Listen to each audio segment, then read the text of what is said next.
Mukunda jewellers మొట్టమొదటి factory outlet ఇప్పుడు కూకట్పల్లి, కొత్తపేట్, సోమాజిగూడ మరియు ఖమ్మంలో. నమస్తే, మీరు చూస్తుంది సుమన్ టీవీ. నేను మీ కీర్తి. ఈ రోజు మనతో పాటు ఉన్నారు ప్రముఖ జ్యోతిష్య పండితులు బ్రహ్మశ్రీ డాక్టర్ ప్రదీప్ జోషి గురువు గారు. నమస్తే గురుగారు. శ్రీమాత్రే నమః. గురుగారు, లాస్ట్ టైం మనము వీడియో చేసినప్పుడు మీరు చెప్పున్నారు ఆగస్ట్ 18th తర్వాత నిజంగానే విపత్తులు వస్తాయి, వరదలు వస్తాయి, చాలా తెలుగు రాష్ట్రాలకి కొంచెం ప్రాబ్లమాటిక్గా ఉంటుందని. అన్నది అన్నట్టు తూచా తప్పకుండా అయింది. అయితే ఇప్పుడు మళ్ళీ మనకి పాక్షిక చంద్రగ్రహణం సెప్టెంబర్ 18th నుండి. మరి ఈ ప్రభావం తెలుగు రాష్ట్రాలపైన, ఇతర దేశాలపైన, ముఖ్యంగా మన దేశం పైన ఎలా ఉండబోతుంది, విధి విధానాలు ఏం పాటించాలి అని మీ ద్వారా తెలుసుకోవాలనుంది. శ్రీ గురుభ్యో నమః. శ్రీమాత్రే నమః. రోగాన్ అశేషాన్ అపహాంసి తుష్టా రుష్టాతు కామాన్ సకలాన్ అభీష్టాన్ త్వామాశ్రితానాం న విపన్నరాణాం త్వామాశ్రితాం హ్యాశ్రయతాం ప్రయాంతి. సర్వాబాధా ప్రశమనం త్రైలోక్యస్యాఖిలేశ్వరి ఏవమేవ త్వయా కార్యం అస్మద్వైరి వినాశనం. శ్రీమాత్రే నమః. ఇందాక నేను చెప్పిన శ్లోకం ఏంటంటే, ఎవరైతే గనక అమ్మవారి యొక్క పాదములని, అమ్మవారి యొక్క చరణములను ఎవరైతే ఎల్లప్పుడూ నమ్ముకొని ఉంటారో వారికి ఎలాంటి విపత్తులు జరగవు. ఇది మొదలు మనము మనస్ఫూర్తిగా మనం దీన్ని ఓన్ చేసుకుందాం, అంగీకరిద్దాం. ఎందుకోసమంటే ఇప్పుడు వచ్చిన వరదలు చూసినా, ఇప్పుడు గుజరాత్లో వరదలు వచ్చాయి, వాయనాడ్ అయితే ఊర్లు కొట్టుకుపోయాయి, ల్యాండ్ స్లైడ్ వచ్చింది. కేదార్నాథ్లో అక్కడ కూడా ఊర్లు కొట్టుకుపోయాయి, చాలా సమస్యలు వచ్చాయి. ముంబైలో కూడా వర్షంతో చాలా బీభత్సం ఏర్పడింది. ఇప్పుడు రీసెంట్గా జైపూర్లో, రాజస్థాన్లో వరద బీభత్సం ఏర్పడింది. అంటే ఇక్కడ అక్కడ అని కాదు, ప్రతి చోట వరద బీభత్సాలు జరుగుతున్నాయి. ఎందుకు జరుగుతున్నాయి అని అంటే, మానవ తప్పిదాలు చాలా అనంతం. ఫర్ ఎగ్జాంపుల్ ఏం లేదు, పక్కవాడికి ఏదైనా కష్టం వస్తే నువ్వు చూడట్లా. ఎవడి కష్టం వచ్చినా వాడికే కదా, నాకు లేదు కదా అని మనం అనుకుంటున్నాం.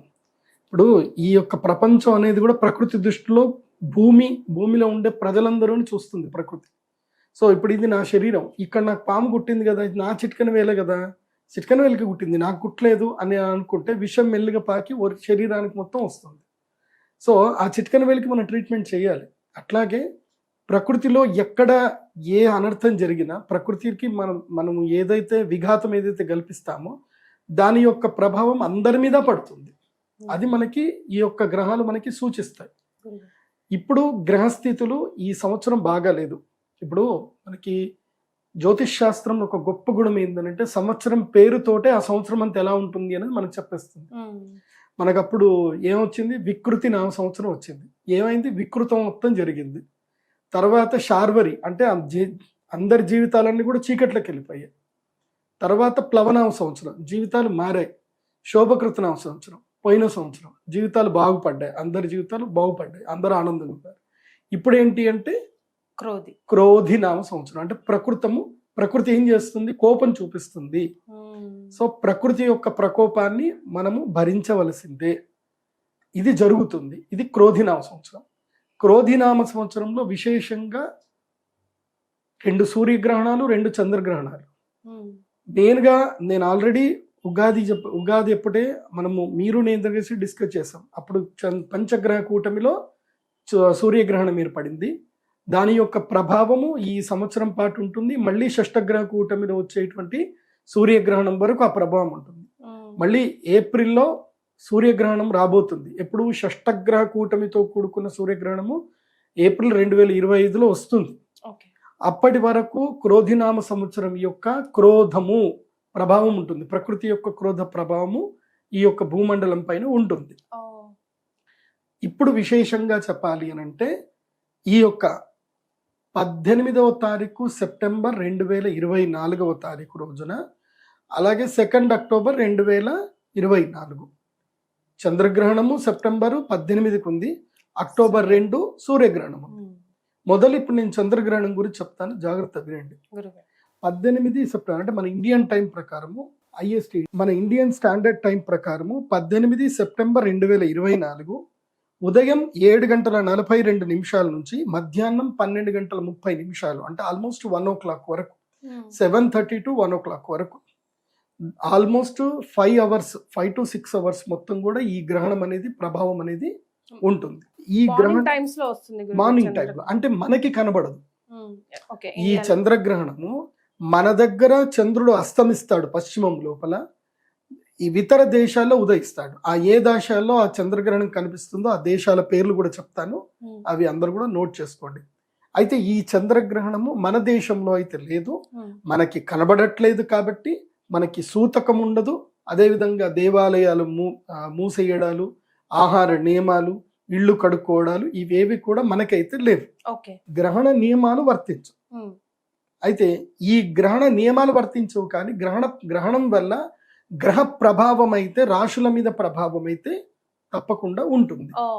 ఈ గ్రహణము ఎప్పుడైతే జరుగుతుందో, ఈ గ్రహణము జరిగిన తర్వాత ఈ గ్రహణానికి సంబంధించిన ముహూర్తాన్ని బట్టి ఆ ఏదైతే సందర్భంలో గ్రహణం ఏర్పడిందో ఆ కుండలిని బేస్ చేసుకొని ఆ కుండలి ప్రకారం కొన్ని రాశుల వారికి కీడు ఉంటుంది, కొన్ని రాశుల వారికి మేలు ఉంటుంది. ఆ తర్వాత కొన్ని విపత్తులు జరుగుతాయి, కొన్ని లాభాలు కూడా జరుగుతాయి. నష్టము జరిగింది అని అంటే ఒక దగ్గర లాభం కూడా జరుగుతుంది. లాభము నష్టం రెండూ ఉంటాయి. సో ఇప్పుడు ఉదాహరణకి వరదలు వచ్చేసాయి, కొట్టుకుపోయాయి, ప్రజలకు నష్టం జరిగింది. కానీ బోట్లు అమ్మేవాడికి లాభం, వాటర్ బాటిల్ అమ్మేవాడికి లాభం, ప్లాస్టిక్ పేపర్లు అమ్మేవాడికి లాభం, పొట్లాలు అమ్మేవాడికి లాభం, భోజనాలు అమ్ముకునేవాడికి లాభం. ఇలా కొంతమందికి లాభం కలుగుతాయి కదా. కొంతమందికి నష్టం జరిగింది అంటే కొంతమందికి లాభం జరుగుతుంది. ఇది జరిగింది, ఇన్సూరెన్స్ వాడికి నష్టము, ఎవరైతే వెహికల్స్ రిపేర్ చేస్తారో వాళ్ళకి లాభం. ఎందుకోసం అంటే వెహికల్స్ అన్ని మర్జ్ అయిపోయాయి నీళ్ళల్లో. సో ప్రకృతి ఎట్లా ఉంటుందంటే ఒకళ్ళకి నష్టం జరుగుతుంది, ఒకళ్ళకి లాభం జరుగుతుంది. అట్లాగే సూర్యగ్రహణం కానీ చంద్రగ్రహణం ఏర్పడినప్పుడు 4 రాశులకి నష్టము, 4 రాశులకి లాభం కలుగుతుంది. సో ఆ లాభ నష్టాలు ఏవో కూడా చెప్తాను, జాగ్రత్తగా వినండి. ఎప్పుడైనా గ్రహణం ఏర్పడినప్పుడు ఆ గ్రహణము ఏదైతే రాశి ఉంటుందో మన స్వరాశి నుంచి, మన రాశి నుంచి గ్రహణ రాశి, మన రాశి నుంచి లెక్క పెట్టినప్పుడు గ్రహణము ఏ రాశిలో అయితే జరుగుతుందో ఆ రాశి 3, 8, 4, 11 అంటే ఆ రాశి నుంచి 3వ రాశి. ఇప్పుడు ఉదాహరణకి మకర రాశి వారు ఉన్నారు. ఇప్పుడు ఇది గ్రహణం ఏ రాశిలో జరుగుతుంది అని అంటే మీన రాశిలో ఉత్తర భాద్రపద నక్షత్రం యొక్క 2వ పాదంలో ఈ యొక్క గ్రహణం జరుగుతుంది. ఇది చంద్రగ్రహణం 18వ తారీఖు సెప్టెంబర్. సో 3వ మకరము, కుంభము, మీనం. మకర రాశి వారికి గ్రహణం యొక్క రాశి ఏమవుతుంది అని అంటే 3వ రాశి అవుతుంది. అదే ధనస్సు రాశి వారికి చూస్తే 4వ రాశి అవుతుంది. అదే సింహ రాశి వారికి చూస్తే 8వ రాశి అవుతుంది. అదే వృషభ రాశి వారికి చూస్తే 11వ రాశి అవుతుంది. కాబట్టి 3, 4, 8, 11 స్థానాలు కలిగినటువంటి ఈ 4 రాశులు ఎవరైతే ఉన్నారో, ఎవరు మకరము, ధనస్సు, సింహము, తర్వాత వృషభ రాశి, ఈ 4 రాశుల వారికి ఏంటంటే ఈ గ్రహణము వల్ల లాభము కలుగుతుంది. ఈ గ్రహణం వల్ల వీళ్ళకి అదృష్ట యోగం కలుగుతుంది. ఎక్కడో ఒక చోట నెగిటివ్ జరుగుతుంది, వీళ్ళకి మాత్రం అది పాజిటివ్గా మారిపోతుంది. ఇందాక చెప్పిన ఎగ్జాంపుల్ లాగా. సో ఈ 4 రాశుల వారికి మేలు జరుగుతుంది. ఆ తర్వాత ఏ రాశుల వారికి అరిష్టం జరగబోతుంది ఈ యొక్క చంద్రగ్రహణం వల్ల. ఈ రాశుల వారు ఎవరు అనంటే ఎక్కడైతే కనుక గ్రహణం జరుగుతుందో ఆ గ్రహణ రాశి ఏమేమి అవ్వకూడదు అనంటే 1, 6, 2, 7 రాశులు అవ్వకూడదు. 1, 6, 2, 7 ఈ రాశులు అవుతే గనక వాళ్ళకి ఈ గ్రహణము అరిష్టము. ఎవరెవరికి అనంటే 1వ స్థానం. 1వ స్థానం అంటే స్వరాశి, తమ రాశిలోనే గ్రహణం జరగబోతుంది. కాబట్టి ఎవరికి అనంటే మీన రాశి వారికి అరిష్టము. అందులోపల ఉత్తర భాద్రపద నక్షత్రం వారికి గండకాలము, ఉత్తర భాద్రపద నక్షత్రం వారికి మంచిది కాదు ఈ గ్రహణము. 2వ స్థానము. సో మీనరాశికి 2వ స్థానం ఎవరు అవుతారు అంటే కుంభరాశి వారికి మీనరాశి 2వ స్థానం అవుతుంది. కాబట్టి కుంభరాశి వారికి కూడా ఈ గ్రహణము అరిష్ట ఫలదాయకము. ఆ తర్వాత 7వ స్థానమైనటువంటి కన్యారాశి వారికి కూడా ఈ గ్రహణము అరిష్టప్రదం అవుతుంది. కన్యారాశి వారికి కూడా ఈ గ్రహణము మంచిది కాదు. అదేవిధంగా 6వ స్థానమైనటువంటి తులారాశి వారికి కూడా ఈ గ్రహణము మంచిది కాదు. కన్యారాశి, తులారాశి, కుంభరాశి, మీనరాశి ఈ 4 రాశుల వారికి ఈ గ్రహణము అరిష్టప్రదం అవుతుంది. అంటే ఎలాంటి ఫలితాలు ఇస్తుంది అంటారు? అంటే అనారోగ్యం రావడము, లేకపోతే బంధువుల మధ్యన తగాదాలు ఏర్పడము, తమ యొక్క వస్తువులు కోల్పోవడము, లేదా ఏదైనా యొక్క వ్యాపారంలో నష్టం జరగడము, ఎవరి చోటైనా మోసపోవడము. ఇప్పుడు ఈ మధ్యకాలంలో నేను చూశాను, నాకు తెలిసిన వ్యక్తి ఫ్రెండ్ అని చెప్పి, వాడు మంచి ఆస్తిపరుడు, వాడి దగ్గర అసలు తక్కువ లేదు ఆస్తి. మరి అలాంటి గొప్ప వ్యక్తి వాడి వల్ల నాకు ఎప్పుడైనా ఉపయోగపడుతుంది కదా అని ఏదో ఊరికే షూరిటీ అని సంతకం పెట్టాడు. వాడి జీవితానికి 20 లక్షలు పెద్ద మ్యాటర్ కాదు. ఇంకోసం అంటే వాడి దగ్గర విపరీతమైన ఆస్తి ఉంది. అంత ఆస్తి ఉన్నోడు 20 లక్షలకి ఏం నష్టం జరుగుతుంది అని చెప్పి షూరిటీ పెట్టాడు. షూరిటీ పెట్టిన 3 నెలలకు ఏం జరిగింది అని అంటే, ఈ కేదార్నాథ్ వరదల్లో అతను చనిపోయాడు. చనిపోయిన తర్వాత ఏమైపోయింది అని అంటే, ఆస్తుల మీద ఫ్రెండ్కి హక్కు ఉంటుందా? ఉండదు. భార్యకి హక్కు ఉంటుంది. భార్యకు ఆస్తి ఎంత వెళ్ళిపోయింది, వీలునామా రాసిన పిల్లలకు ఆస్తి వెళ్ళిపోయింది, ఇన్సూరెన్స్ వాళ్ళందరికీ వెళ్ళిపోయింది. ఇప్పుడు ఇన్సూరెన్స్ డబ్బులు వాళ్ళకి వెళ్ళిపోయాయి, షూరిటీ మాత్రం వీడు పెట్టాడు. ఆ భార్య అంటుంది నాకు సంబంధం లేదు, ఆయన సంతకం పెడితే నువ్వు 5 నెలలు అడుక్కుంటున్నాను. పిల్లలు మాకు సంబంధం లేదంటారు, వాళ్ళ అమ్మ నాకు సంబంధం లేదంటుంది. వీడి జీవితానికి 20 లక్షలు అంటే వీడి జీవితకాల సంపాదన. అందుకోసం అంటే వీడి నెలకు సంపాదించేది 20,000, ఏదో ఫ్రెండ్ అని సంతకం పెట్టాడు అంతే. వీడు 20 లక్షలు అప్పు కట్టాల్సిన పరిస్థితి వీడికి ఏర్పడింది. సో జీవితం అట్లా కింద మీద అయిపోతుంది. అందుకే మన జీవితంలో పెట్టకూడదు ఎప్పుడు షూరిటీ సంతకమే. అది ఎట్లా ఉన్నా సరే, మన తలరాత బాగలేకపోతే ఏం జరుగుతుంది అది. సో ఇలాంటివి చెయ్యకండి, ముఖ్యంగా మోసపోతారు. ఇప్పుడు ఎవడో ఒక డబ్బులు ఇస్తాడు. ఈ మధ్య కాలంలో ఒక బోగస్ కేసు చూసింది. వాడేదో సిఎస్ఆర్ ఫండ్ ఇస్తాం మీకు, మా దగ్గర బోలే డబ్బులు ఉన్నాయి అని బ్యాంక్ స్టేట్మెంట్ చూపించి, మేము ఈ ఫండ్ కేవలము మంచి వాళ్ళకే ఇవ్వాలి, ఎవరైనా మంచి పనులు చేసే వాళ్ళకి ఇవ్వాలి, మేము మీకు ఇస్తాము, కాకపోతే మాకు ఛార్జెస్ అవుతాయి, మీకు 10 కోట్లు ఇస్తాము అని చెప్పి 10 లక్షలు మీరు మొదలు ఇవ్వాలని చెప్పి 10 లక్షలు మాకు బ్లాక్ ఇస్తే మీకు వైట్ 10 కోట్లు వస్తాయి, మీరు ఖర్చు చేసుకోండి, మీరు 5 కోట్లు ఖర్చు పెట్టుకోండి, మాకు ఆ 10 లక్షలు మినహాయించి 5 కోట్లు ఇవ్వండి అని చెప్పి బ్యాంక్ స్టేట్మెంట్ అవి చూపించి వీళ్ళకి ఏం తెలుసు అని 10 లక్షలు ఇచ్చారు. Next day phone switch off. So ఇలా 1 కాదు 2 కాదు, నా దగ్గరికి లైన్ కడతానే ఉంటారు. ఇట్లా రోజు వింటా ఉంటాను అనమాట, నవ్వు వస్తూ ఉంటుంది. మీరు పోలీస్ స్టేషన్ పోవచ్చు కదా అంటే, పోతే ఏమవుతుంది గురుగారు, కంప్లైంట్ ఫైల్ చేసుకుంటారు, నడుస్తోంది, కేసు నడుస్తుంది అంతే, ఇక ముందుకు వెళ్ళదు. అది 10 ఏళ్ళు అవుతుంది, 15 అవుతుంది. సో ఇలాంటివన్నీ ఏ రాశుల వారికి జరుగుతాయి అన్నారు, ఒకసారి మళ్ళీ చెప్పండి. జాగ్రత్తగానండి. ఇందులోపల స్పెసిఫిక్ గా చెప్పాలంటే హస్తా నక్షత్రం వారికి, ఈ హస్తా నక్షత్రం వాళ్ళకి ఏంటంటే, హస్తా నక్షత్రము, రేవతి నక్షత్రం, పూర్వభాద్రపద 4వ పాదము, ఉత్తరాభాద్రపద నక్షత్రము, హస్త తర్వాత ఉత్తరాఫల్గుణ నక్షత్రం 3 పాదాలు, చిత్తా నక్షత్రం 2 పాదాలు. వీళ్ళకి 2 గ్రహణాల ప్రభావం ఉంది. నేను మళ్ళీ చెప్తున్నాను, ఉత్తరాభాద్రపద 4వ పాదము, పూర్వభాద్రపద 4వ పాదము, ఉత్తరాభాద్రపద రేవతి నక్షత్రం, ఈ 3 నక్షత్రాలు. అలాగే ఉత్తరా ఫల్గుణ నక్షత్రం 3 పాదాలు, హస్తా నక్షత్రం కంప్లీట్గా, తర్వాత చిత్తా నక్షత్రం 2 పాదాలు. అంటే మీనరాశి వారికి, కన్యా రాశి వారికి ఈ 2 గ్రహణాలు దెబ్బ కొడతాయి. అంటే ఈ నెల రోజులు మీనరాశి వారు, కన్యా రాశి వారు ఏం చేయాలంటే, తిన్నామా, పడుకున్నామా, సినిమా చూస్తున్నామా, ఏమైనా వీడియోలు చూసామా, ఎవరితోటి ఫోన్ మాట్లాడకూడదు, ఎవరికి ఏ ప్రామిస్లు చేయకూడదు, ఎక్కడికి ట్రావెల్ చేయకూడదు, తిన్నామా, పడుకున్నామా, తెల్లారిందా. ఎవరికి, కన్యా రాశి వారికి, మీనరాశి వారికి సెప్టెంబర్ 18వ తారీఖు నుంచి అక్టోబర్ 18వ తారీఖు వరకు కన్యా మీన రాశుల వాళ్ళు సైలెంట్ గా ఉండాలి. ఎంత సోషలైజ్ అవ్వకుండా అంత ఉండాలి. మీ మీద అబాండాలు ఇస్తారు, మీరు ఏదో తప్పులు చేశారనో, ఏదో జరిగిందనో మీ మీద అబాండాలు ఇస్తారు. మీరు దేనికి రెస్పాండ్ అవ్వకండి, మీడియాలోకి రాకండి, ఎవరికి సమాధానాలు చెప్పకండి. అది బాగా గుర్తుపెట్టుకోండి. గురుగారు పరిహారాలు కూడా చెప్పాలి మీరు, ఫస్ట్ ఇంకా కంప్లీట్ చేయాలి. సో ఇది ఎవరెవరికి బాగాలేదు అంటే, మీనరాశి, తులారాశి, కుంభరాశి, కన్యారాశి వీళ్ళకి చంద్రగ్రహణం బాగాలేదు. మీన కన్యా రాశి వారికి సూర్య చంద్రగ్రహణాలు 2 కలిపి బాగాలేవు. అది ఎట్లా మళ్ళీ సూర్యగ్రహణం వీడియో చేస్తాం, అది కూడా చెప్తాను. సో ఈ చంద్రగ్రహణంలో మీడియం ఎవరికి ఉంది అని అంటే, వృశ్చిక, కర్కాటక, మిథున, మేష వీళ్ళకి మీడియం ఉంది. వీళ్ళు కనుక బ్యాడ్ రాశి వాళ్ళతో కలుస్తుంటే వాళ్ళకి బ్యాడ్ జరుగుతుంది, మంచి రాశి వాళ్ళతో కలిసి ఉంటే మంచి జరుగుతుంది. అంటే ఎవరు, వృశ్చిక, కర్క, మిథున, మేష వాళ్ళు మీన, తుల, కుంభ, కన్యా రాశి వాళ్ళతోటి ఎలాంటి సహవాసం చేయకూడదు ఈ నెల రోజులు, సెప్టెంబర్ 18 నుంచి అక్టోబర్ 18 వరకు. సహవాసం చేస్తే వాళ్ళ ఎఫెక్ట్ వీళ్ళకి పడుతుంది. So if you are being with good people you will get the good result.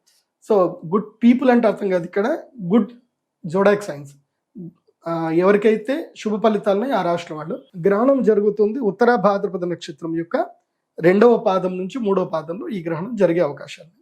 ఇక విషయానికి వస్తే ఈ గ్రహణం యొక్క ప్రభావం వల్ల ఏమేమి నష్టాలు రాబోతుంది ఇవి బాగా మనం గుర్తుపెట్టుకోవాలి. ఎందుకోసమంటే నేను రాశి ఫలాలు చూసి రాశుల యొక్క గ్రహ తీరు చూసి నేను ఏదైతే చెప్పానో అవన్నీ కూడా జరిగాయి.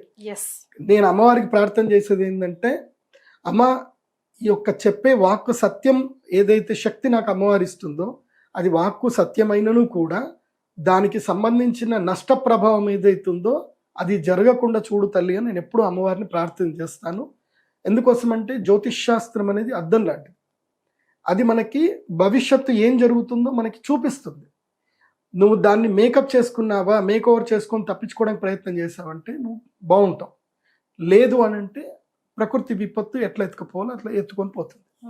నేను ఆల్రెడీ ఆగస్టు 18కి తర్వాత విపత్తులు వస్తాయి, లంక గ్రామాలు మొత్తం కూడా ఖాళీ చేసేసుకోండి, కృష్ణ గోదావరి ముంపు ఏర్పడుతుంది అని చెప్పాను. అవును గురుగారు. నేను చెప్పింది ఎవడూ పట్టించుకోవాలి. సరే ఎందుకోసం అంటే పట్టించుకుంటే ఏమొస్తుంది, ఒకరు జరగలేదని అంటే అన్నట్టుగా ఉంటారు. సో అది ఎవరి విచక్షణ వాళ్ళకి. ఎందుకోసం అంటే దైవం విధిని ఎవడు కూడా కర్మానుసారం ఎవరు చేయలేరు.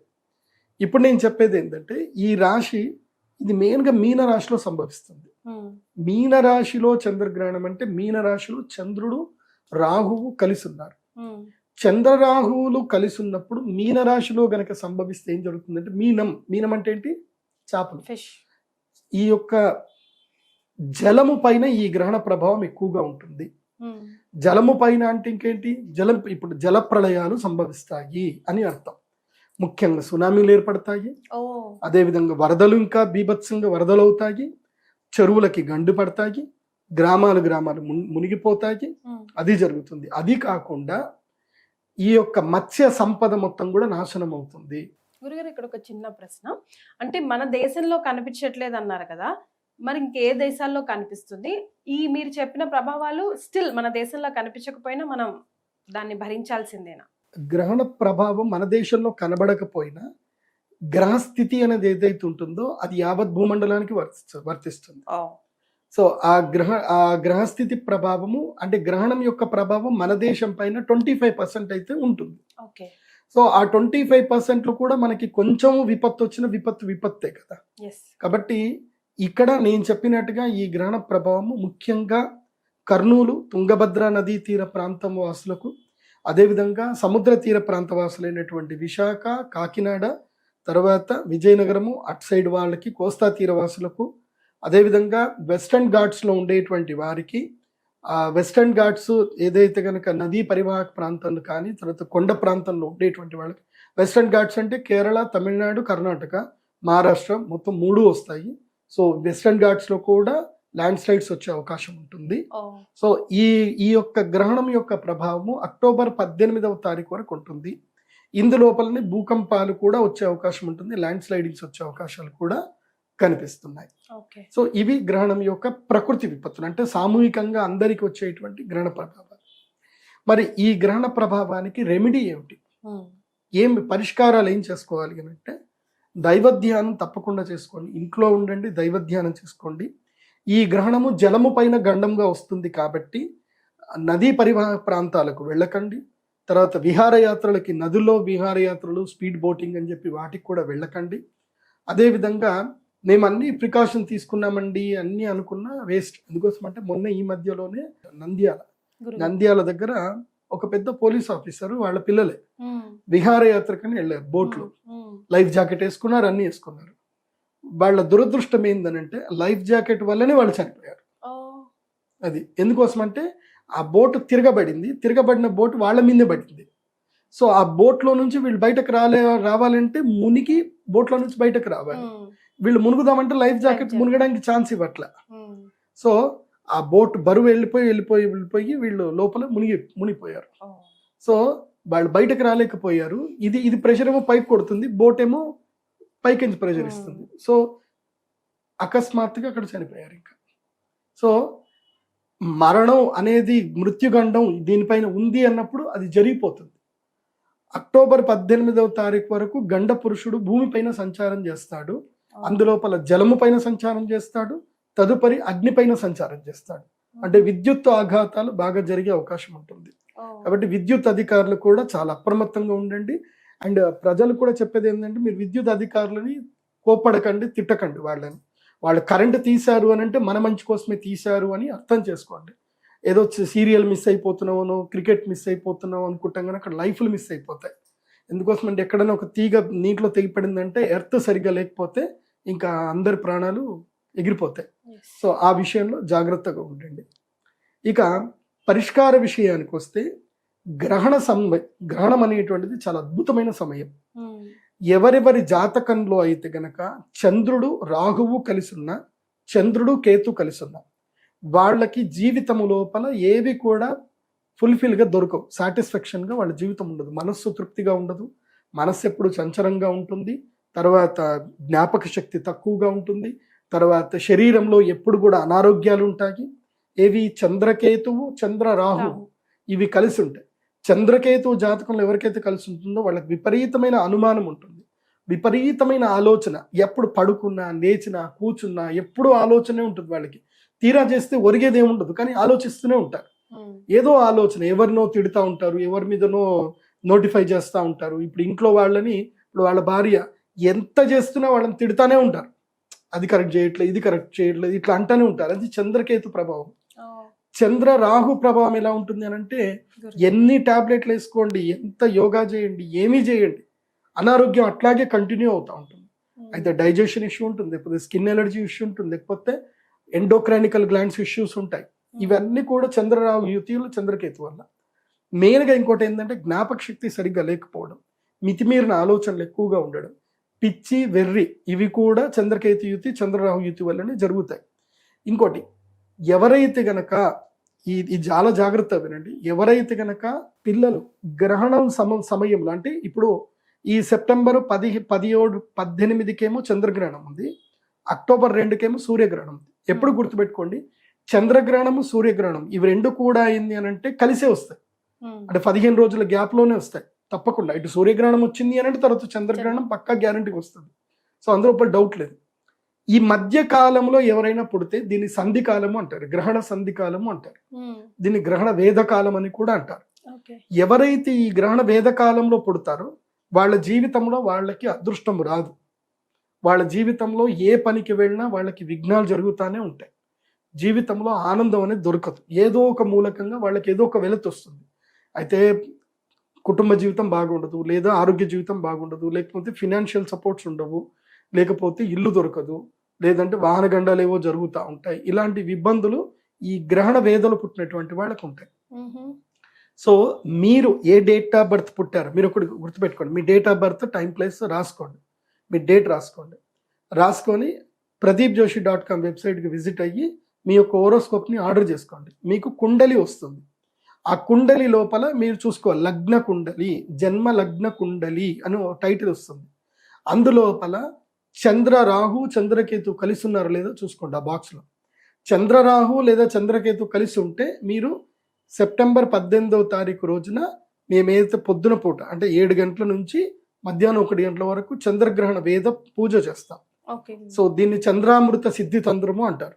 ఆ పూజ చేయటం వల్ల ఎందుకోసం అంటే అప్పుడు గ్రహణ వేద ఉంది కాబట్టి, ఇప్పుడు గ్రహణ వేద ఉన్న సందర్భంలో ఆ గ్రహానికి మీరు యజ్ఞము ద్వారా శక్తిని సమకూర్చగలిగితే మీకు తిరిగి ఆ శక్తితోటి ఆ గ్రహణ వేద పీడ అనేది మీకు తొలగిపోతుంది. కాబట్టి 18వ తారీఖు రోజున ఉదయం మేము చంద్రామృత సిద్ధి తంత్రం మేము చేస్తాం. ఆ చంద్రామృత సిద్ధి తంత్రానికి రావాలి. ఒక ప్రత్యేకమైన శివలింగం ఉంటుంది, చంద్రామృత శివలింగం అని ఒక ప్రత్యేకమైన లింగం ఉంటుంది. ఆ శివలింగం ఇచ్చిన తర్వాత దాన్ని సిద్ధి చేసుకున్నట్లయితే వాళ్ళకి జీవితంలో ఆ యొక్క చంద్రగ్రహానికి సంబంధించిన దోషాలు క్రమేపీ తొలగిపోయే అవకాశం ఉంటుంది. కాబట్టి ఈ చంద్రగ్రహణానికి గర్భవతులు ఇచ్చేయాలి. గురుగారు, మరి గర్భవతులు ఎలాంటి నియమాలు పాటించాలి? మన దేశంలో ఉన్న సుమన్ టీవీ ఇతర దేశాల వాళ్ళు, రాష్ట్రాల వాళ్ళు కూడా చూస్తూ ఉంటారు కాబట్టి ఎలాంటి నియమాలు పాటించాలి? ఈ గ్రహణము మన దేశంలో అయితే కనబడదు కాబట్టి గ్రహణ నియమాలు ఏవి వర్తించవు. భోజన నియమాలు కానీ, ఆ తర్వాత ఇల్లు కడుక్కోవడాలు కానీ ఏమి లేవు. కానీ గర్భిణీ స్త్రీలకు మాత్రం వేదం ఉంటుంది. మూడవ నెల నుంచి ప్రారంభం చేసుకొని 9వ నెల వరకు గర్భిణీ స్త్రీలకు వేద విపరీతంగా ఉంటుంది. ఓకే. 1వ నెల వాళ్ళకు కూడా ఉంటుంది కానీ అంత ఎఫెక్టివ్గా ఉండదు. కానీ 3వ నెల నుంచి 9వ నెల ఉన్నటువంటి వాళ్ళకి ఎఫెక్ట్ ఉంటుంది. కానీ నేను చెప్తున్నది ఏంటంటే కన్సీవ్ అయ్యారు, ప్రెగ్నెన్సీ కన్ఫర్మ్ అయింది అని తెలిసిన ప్రతి ఒక్క స్త్రీమూర్తి ఈ యొక్క ఇంట్లోనే ఉండండి. 18వ తారీఖు రోజున మీరు 18వ తారీఖు అంటే ఇంకా 17 రాత్రి పడుకున్నారు అంటే 18వ తారీఖు మధ్యాహ్నం 2 గంటల వరకు పడుకోండి కంటిన్యూగా. నిద్ర లేవకండి, ఇంట్లోనే ఉండండి. ఇంట్లోకి వెలుగు రాకుండా చూసుకోండి, పడుకోండి అంతే. మీరే కష్టం వద్దు. కాకపోతే ఆహార నియమాలు ఏమీ లేవు, కమ్మగా తినొచ్చు, ఏదైనా తినొచ్చు, ఏదైనా చేయొచ్చు. ఎక్కువగా ఎక్స్పోజ్ అవ్వకండి, బయటకు రాకండి. ప్లస్ నాన్ వెజ్ తినకండి. ఓకే. ఈ రోజు మాత్రం నాన్ వెజ్ తినకండి, గుడ్డు కానీ నాన్ వెజ్ కానీ తినకండి. పాల పదార్థాలు అవాయిడ్ చేయండి. మామూలుగా ఫ్రూట్స్ తినండి, అన్నం తినండి, ఏవైనా తినండి, బయటకు రాకండి. మంచినీళ్లు తాగుతున్న కృష్ణ మంత్రం చదువుకోండి. నమో నారాయణాయ లేదా నమశివాయ అనే మంత్రం చదువుకోండి. ఓంకారం చదవకూడదు గర్భిణీ స్త్రీలు. లేదా అన్నిటికన్నా అద్భుతమైన దివ్య మంత్రము శ్రీమాత్రే నమః. శ్రీమాత్రే నమః అని మనసులో జపం చేసుకుంటూ ఉండండి. ఫోన్లు దూరంగా పెట్టండి, రేడియేషన్కి ఫోన్లు దూరంగా పెట్టండి. టీవీలు చూడకండి, చక్కగా పడుకోండి, ఒకవైపు తిరిగి పడుకోండి. మంచి పుస్తకాలు చదవండి. ఎవరైనా మీ ఫ్రెండ్స్ తోటి కదా ఉంటే మంచి దైవ చింతన చేయండి. లేదంటే మన సుమన్ టీవీలో నా ఎన్నో వీడియోలు ఉన్నాయి, చాగంటి కోటేశ్వరరావు గారి వీడియోలు ఉన్నాయి. శ్రీమద్ భాగవత ప్రవచనాలు వినండి, సామయుధం షణ్ముఖ శర్మ గారివి, ఇంకా చాలామంది మహానుభావులు చెప్పారు. మంచి మంచి కథలు వినండి, దైవ కథలు వినండి. సో అవాయిడ్ చేయండి. అతిగా నవ్వకూడదు, అతిగా వాగకూడదు. సో ఏది అతి చేయకండి, ఇంట్లో ఉంటే సరిపోతుంది. ప్లెజెంట్ గా రెస్ట్ తీసుకొని మంచి మాటలు, మంచి పుస్తకాలు చదివితే సరిపోతుంది అంతే. గురుగారు, ఏ దేశాల వారికి వస్తుంది? సో ఈ చంద్రగ్రహణం మన భారతదేశంలో అయితే కనపడదు. సో సదరన్ ఏషియాలో, అదేవిధంగా అమెరికాలో, అదేవిధంగా యూరోప్లో ఈ గ్రహణం కనిపించే అవకాశం ఉంటుంది. ఈ గ్రహణ ప్రభావము ఆయా దేశాల్లో విపత్తులకు మాత్రం దారితీస్తుంది. ఆయా దేశాల్లో జలప్రళయాలు సంభవిస్తాయి, భూకంపాలు సంభవిస్తాయి. ఇక ఆయా దేశాల్లో కొన్ని పరివర్తనమైనటువంటి యోగాలు అయితే ఉంటాయి. ఇంకా ఆయా దేశాల వాళ్ళు చూసుకోవాలి. రైట్ గురుగారు, మరి ఆయా దేశాల్లో ఉన్న మన తెలుగు వాళ్ళ కోసం మీరు చెప్పే రెమెడీస్ గ్రహణ సమయంలో?